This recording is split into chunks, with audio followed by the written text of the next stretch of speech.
دن بدلا میدان بدلا مگر حال نہ بدلا، پاکستانی بیٹنگ ایک بار پھر ریت کی دیوار ثابت ہوئی۔ سڈنی ٹیسٹ کے تیسرے روز کھیل کے اختتام تک محض 68 رنز پر 7 وکٹیں گنوا دیں۔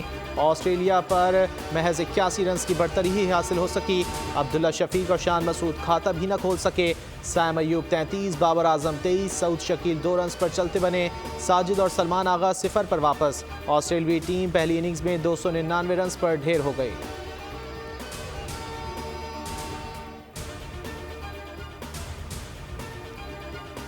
پچاس سے زائد رنز کی اننگز اور 6 وکٹیں۔ عامر جمال منفرد ریکارڈ نام کرنے والے پہلے پاکستانی کھلاڑی بن گئے۔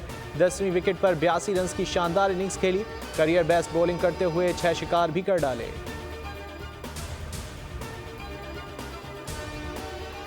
پورے ملک کو تباہ کرنے والا 5 سال بعد اہل ہو جاتا ہے۔ صرف کاغذات نامزدگی میں غلطی ہو جائے تو تاحیات نااہل۔ ایک جنرل نے یہ شک ڈال دی تو ہم سب پابند ہو گئے۔ نااہلی کیس کی سماعت کے دوران چیف جسٹس کے ریمارکس، کہا عوام کو منطق سے سمجھائیں، نیب کا مجرم 10 سال بعد اہل ہو سکتا ہے لیکن کاغذات نامزدگی میں غلطی کرنے والا نہیں۔ لوگوں کا آئین پر اعتماد ختم نہیں کرنا۔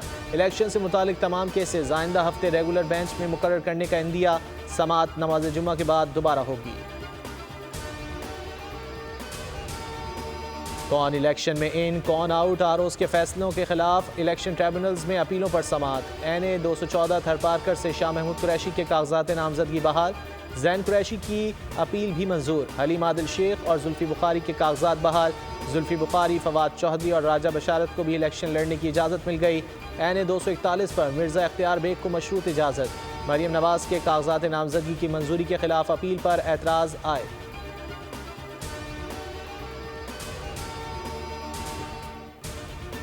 صوبوں کے پاس وسائل موجود ہیں، زیادہ تر لوگ کہتے ہیں کہ وزیر اعظم بننے کے بجائے بڑے صوبے کے وزیر اعلیٰ بن جائیں۔ سینٹ اجلاس میں قائد ایوان اسحاق ڈار کا اظہار خیال، کہا صحت اور تعلیم کے شعبے پر کم توجہ دی گئی، صوبے وفاق کے ساتھ مل کر طے کریں، تعلیم اور صحت پر حوصلہ افزا رقم خرچ کی جائے۔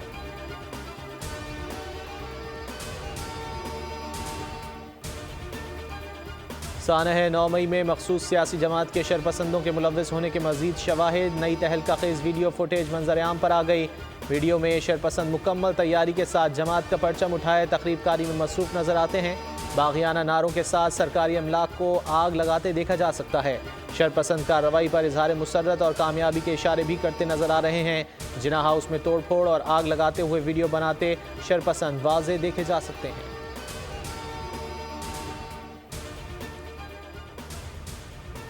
ٹانک میں سیکیورٹی فورسز کا انٹیلیجنس بیسڈ آپریشن، فائرنگ کا تبادلہ۔ انتہائی مطلوب دہشت گرد گل یوسف عرف طور ساتھی سمیت مارا گیا۔ آئی ایس پی آر کے مطابق آپریشن دہشت گردوں کی موجودگی کی اطلاع پر کیا گیا۔ مارے جانے والا دہشت گرد گل یوسف عرف طور دہشت گردی کی کئی کارروائیوں، بھتہ خوری اور ٹارگٹ کلنگ میں ملوث تھا۔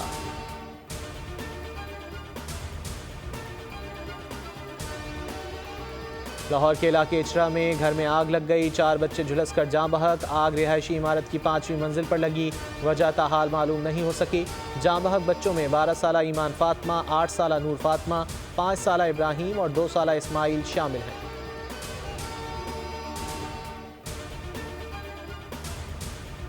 پنو عاقل میں قومی شاہراہ پر تیز رفتار مسافر بس الٹ گئی، 5 جاں بحق، 15 زخمی۔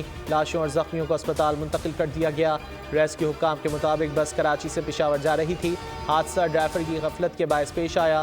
اٹک میں پنڈی گھیب کے قریب ٹریلر نے کار کو کچل دیا، کار ڈرائیور سمیت 3 افراد جان کی بازی ہار گئے، لاشیں اسپتال منتقل۔